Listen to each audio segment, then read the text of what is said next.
నమస్తే ఎవ్రీబడి, ఆస్ టాక్స్కి స్వాగతం. నా పేరు మల్లికార్జునరావు.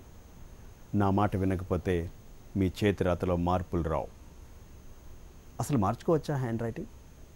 చాలామందికి ఉండే $100 మిలియన్ క్వశ్చన్. సార్, నాకు ఆల్రెడీ 15 సంవత్సరాలు వచ్చేసాయి. నేను 10 సంవత్సరాల నుంచి రాస్తున్నాను, 12-13 ఏళ్ల నుంచి రాస్తున్నాను. ఇప్పుడు సడన్గా నా హ్యాండ్ రైటింగ్ మారుతుందా? సార్, నేను సివిల్స్ ప్రిపేర్ అయిపోతున్నాను, నా ఏజ్ ఆల్రెడీ 24-25 ఇయర్స్, నా హ్యాండ్ రైటింగ్ ఇప్పుడు మార్చుకోవచ్చా?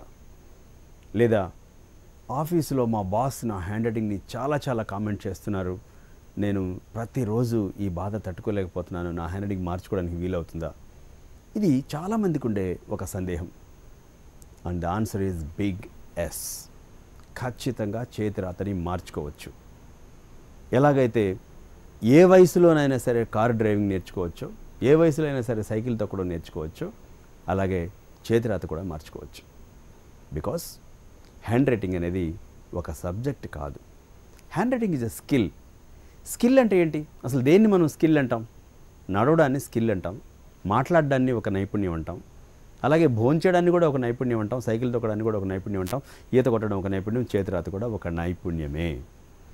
ఇవన్నీ నైపుణ్యాలు అయినప్పుడు ఎందుకు నేను బాగా నడవగలుగుతున్నాను, బాగా రాయలేకపోతున్నాను?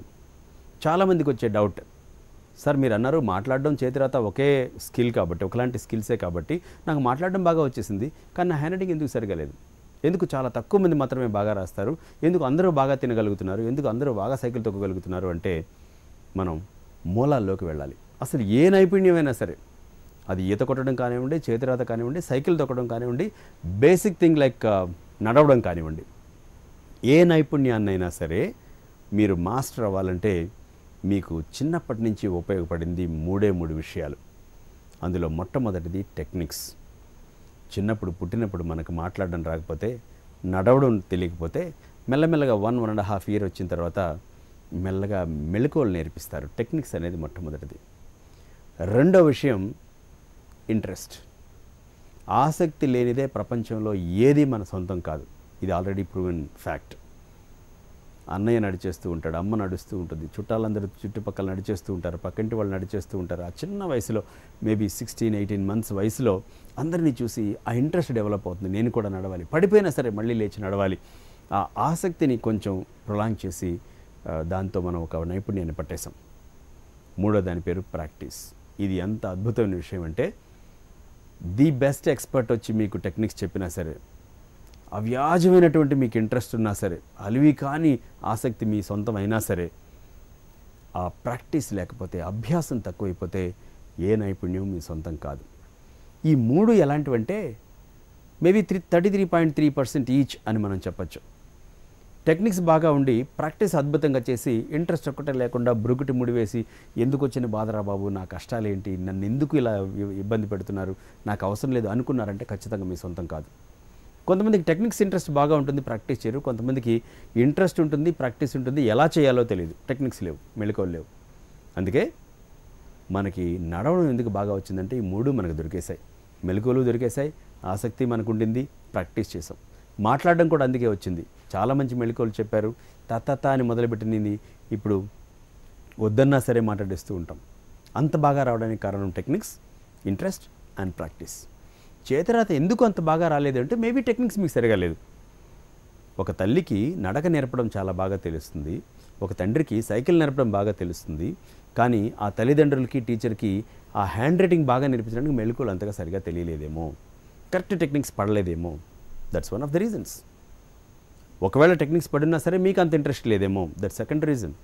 ఒకవేళ టెక్నిక్స్ ఇంట్రెస్ట్ బాగా ఉండి మీరు సరిగా ప్రాక్టీస్ చేయలేదేమో.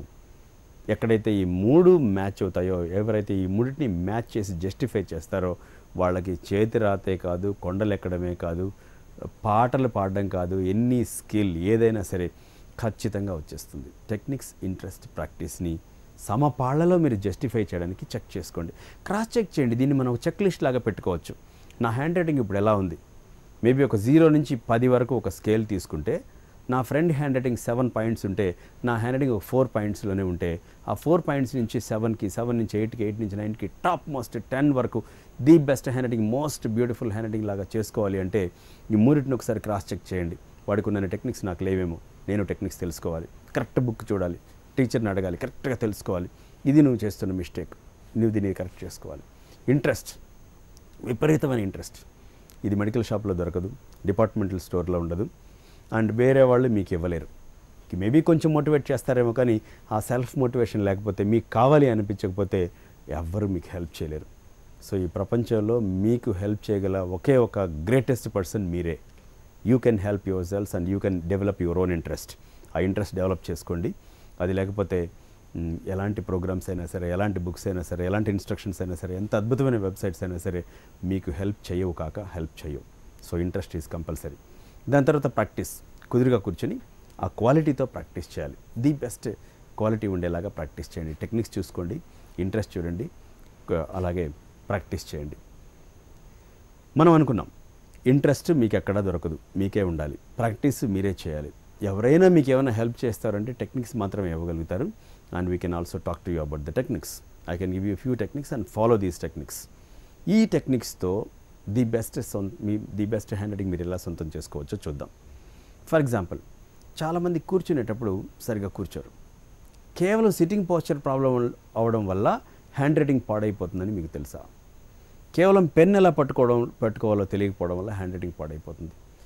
లైట్ ఎటువైపు నుంచి వస్తుందో తెలియకపోవడం వల్ల, రాంగ్ డైరెక్షన్లో లైట్ పేపర్ మీద పడడం వల్ల అలా పాడైపోవచ్చు. అసలు యాక్చువల్గా మన దగ్గర ఉండే one of the biggest issues, మన లైట్లు, చాలామంది ఇళ్లలో లైట్లు గోడలకు ఉంటాయి. యాక్చువల్గా చదువుకునేటప్పుడు, రాసేటప్పుడు లైట్లు పైనుంచి పడితే చాలా మంచిది. చాలా ప్రొఫెషనల్ ప్లేసెస్లో మాత్రమే, చాలా ప్రొఫెషనల్ ఆఫీసెస్లో మాత్రమే, చాలా పెద్ద పెద్ద ప్లేసెస్లో మాత్రమే ఇలాంటి లైటింగ్ సిస్టమ్ మనకు ఉంటుంది. యాక్చువల్లీ లైట్ పైనుంచి పడితే మంచిది. చాలా ఇళ్లలో గోడలకి ట్యూబ్ లైట్స్, ఈ ఎల్ఈడి ల్యాంప్స్ ఉంటాయి. కాబట్టి మీరు కుడి చేత్తో రాసేటప్పుడు ల్యాంప్ లేదా కాంతి ఎడం వైపు నుంచి వచ్చేలాగా చూసుకోండి. ఎడం చేత్తో రాసేవాళ్ళు ఏదైనా ఉంటే కాంతి కుడివైపు నుంచి వచ్చేలాగా చూసుకోండి. హ్యాండ్ రైటింగ్ అది బాగా పనిచేస్తుంది. మెళకువలో ఇది ఒకటి చూసుకోవాలి. కూర్చున్నప్పుడు నేల మీద 2 పాదాలు ఇలా ఆనేలాగా చెక్ చేసుకోండి. కొంతమంది పాదాలు ఇలా పెడతారు, ఒక పాదం ఇలా పెడతారు, ఒక పాదం చాపుతూ ఉంటారు. కొంతమంది క్రాస్ చేసుకొని కూర్చుంటారు, కొంతమంది ఇలా పెడతారు. ఈ పాదాలు ఇలా కాకుండా స్ట్రైట్గా పెట్టాలి. అలా ఉన్నప్పుడు మాత్రమే హ్యాండ్ రైటింగ్ బాగా రాయడానికి అవకాశం ఉంటుంది. బ్యాక్ బోన్ ఎప్పుడు బెండ్ చేయకూడదు. మెళకువల్లో ప్రధానమైంది బ్యాక్ బోన్ స్ట్రైట్గా పెట్టి కూర్చోవాలి. మీరు హెడ్ మాత్రమే బెండ్ చేసి, బ్యాక్ బోన్ స్ట్రైట్గా చేసి, పేపర్ నుంచి ఐస్కి 25 to 30 సెంటీమీటర్స్ గ్యాప్ ఉండేలాగా గమనించండి. చాలామందికి తెలియంది ఏంటంటే, దగ్గర నుంచి చూస్తే చాలా జాగ్రత్తగా బాగా రాయగలుగుతామేమోనని 10 సెంటీమీటర్స్ మాత్రమే, 5 సెంటీమీటర్స్ మాత్రమే గ్యాప్ ఇచ్చి రాస్తూ ఉంటారు. అలాంటి వాళ్ళు 7-8 నిమిషాల కంటే ఎక్కువసేపు కంటిన్యూస్గా రాయడం కుదరదు. ఇంకొంతమంది ఉంటారండి, పేపర్ అక్కడెక్కడో పెట్టేసి కళ్ళు చాలా దూరంగా పెట్టి 40-50 సెంటీమీటర్స్, 100 సెంటీమీటర్స్ గ్యాప్ మెయింటైన్ చేసి రాస్తూ ఉంటారు. Both will spoil your hand writing. మెళకువల్లో తెలుసుకోవాల్సింది, సరిగా కూర్చొని పేపర్ని ఎడమ వైపుకి బెండ్ చేసి పట్టుకోవాలి. ఎప్పుడు మీరు డెస్క్ మీద పేపర్ పెట్టినా సరే, మీరు కుడి చేత్తో రాసేవాళ్ళైతే మీ పేపర్ ఖచ్చితంగా ఎడమ వైపుకి బెండ్ చేయాలి. ఎడం చేత్తో రాసేవాళ్ళైతే మీ కాగితాన్ని కుడివైపుకి బెండ్ చేయాలి. కాగితం యాంగిల్ ఒకసారి మీరు గమనించండి. ఆ పేపర్ లెఫ్ట్ హ్యాండ్తో రాసేవాళ్ళు రైట్ సైడ్కి పేపర్ బెండ్ అయితే, ఆ లెఫ్ట్ హ్యాండ్ని మోచేతి వరకు అదే యాంగిల్లో పెట్టి రాయండి. అదే కుడి చేత్తో రాసేవాళ్ళు పేపర్ని ఇలా లెఫ్ట్ సైడ్కి బెండ్ చేస్తారు. కాబట్టి ఆ కాగితం కోణానికి సమాంతరంగా కుడి చేతిని మోచేతి వరకు అదే కోణంలో పెట్టి రాయాలి. ఇలా కోణంలో పెట్టాను నేను. చేతిని ఇలా బెండ్ చేశాను, అలాగే తలని ఇలా బెండ్ చేసి బ్యాక్ బోన్ స్ట్రైట్గా పెట్టి 25-30 సెంటీమీటర్ అంటే అప్రాక్సిమేట్లీ ఒక లాంగ్ స్కేల్ డిస్టెన్స్, మనకి స్టేషనరీ స్టోర్స్లో దొరికే ఒక లాంగ్ స్కేల్ అంత డిస్టెన్స్ అప్రాక్సిమేట్లీ మీరు మెయింటైన్ చేయగలిగితే మీ ఐసైట్ కూడా మీరు హెల్తీగా ఉంటారు. కంటికి కూడా మీరు ఆరోగ్యాన్ని మెయింటైన్ చేసినట్టు అవుతుంది. కరెక్ట్గా రాయగలుగుతారు. And now comes the posture of the pen. Pen పట్టుకున్నప్పుడు ట్రైపాడ్ గ్రాస్ప్ అంటారు. దీన్ని బాగా గుర్తుపెట్టుకోవాలి. 3 వేళ్లతోనే పట్టుకోవాలి. మిడిల్ ఫింగర్ పెన్ కింద ఉండాలి. థంబ్ లెఫ్ట్ సైడ్ ఉండి ఇండెక్స్ ఫింగర్ కుడివైపుకి వస్తుంది. చూడండి, ఇలా పట్టుకున్నప్పుడు థంబ్ ఇండెక్స్ ఫింగర్స్ లైట్గా ఒకదానికి ఒకటి టచ్ కావచ్చు, కానీ థంబ్ పైకి రాకూడదు, ఇండెక్స్ ఫింగర్ పైకి రాకూడదు. ఇలా 2 ఒకదానికి ఒకటి తగులుతూ ఇలా పట్టుకుని పెన్ పట్టుకున్న తర్వాత బ్యాక్ సైడ్ ఇక్కడ రెస్ట్ అవుతుందా లేదా గమనించండి. కొంతమంది స్టూడెంట్స్కి చాలా బ్యాడ్ ప్రాక్టీస్ ఇలా నిలువుగా పెట్టి రాయడం, లేదా ఇలా పెన్ కుడివైపుకి పడిపోవడం, ఎడమవైపు పడిపోవడం ఇలా చేస్తూ ఉంటారు. So you have to slant your pen.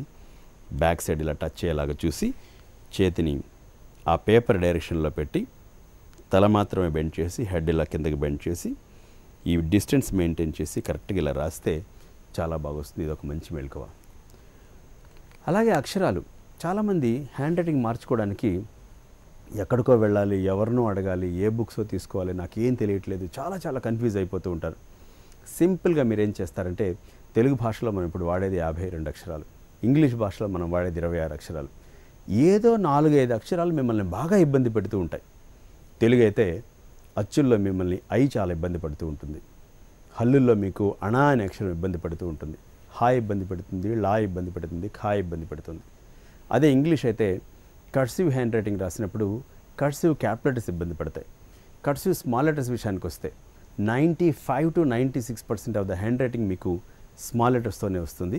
కలిపిరాత రాసేవాళ్ళు ఆ స్మాల్ లెటర్స్ని మీరు గమనిస్తే కేతో చాలా ఇబ్బందిగా ఉంటుంది చాలామందికి. ఎస్ని సరిగా కనెక్ట్ చేయలేరు చాలామంది. ఎం రాసేటప్పుడు మిడిల్ స్ట్రోక్ పొట్టిగా రాస్తారు. అలాగే మీరు ఎక్స్ తీసుకుంటే సింగిల్ స్ట్రోక్లో రాయాలా, డబుల్ స్ట్రోక్లో రాయాలా, ఎలా స్టార్ట్ చేయాలి, ఎలా ఎండ్ చేయాలి చాలామందికి తెలియదు. అంటే మీరు ప్రధానంగా మీ చేతిరాతను ఒక 2-3 పేజీలు తీసుకుని ఏ అక్షరం మిమ్మల్ని బాగా ఇబ్బంది పెడుతుందో దాని మీద ఫోకస్ చేసి దాన్ని కొంచెం రెక్టిఫై చేయడానికి ట్రై చేయండి. అలాగే చాలామందికి తెలియని విషయం, ఈ అక్షరాలలోనే అర్థవంతమైన కలయికతోనే చేతిరాత ఉంటుంది అని తెలియకపోవడం. ఎలాగో రాసేస్తారు, పిచ్చిగా రాసేస్తారు, స్క్రిబుల్ చేసేస్తారు. That's an insult. మీ పెద్దవాళ్ళకి, మీ టీచర్స్కి అది చాలా అవమానం. You have no right to insult your parents and teachers. ఎట్టి పరిస్థితుల్లో మీకు చదువు చెప్పే వాళ్ళకి, మిమ్మల్ని చదివిస్తున్న వాళ్ళకి ఇన్సల్ట్ చేయకుండా అక్షరాలని సరిగ్గా చూసుకొని హ్యాండ్ రైటింగ్ మారడానికి పొజిషన్స్, లెటర్స్ మాత్రమే కారణమని గమనించి ఈ రెండింటిలో కొంచెం కూడా తేడా లేకుండా ట్రై చేయండి. Change your hand writing, change your life and all the very best.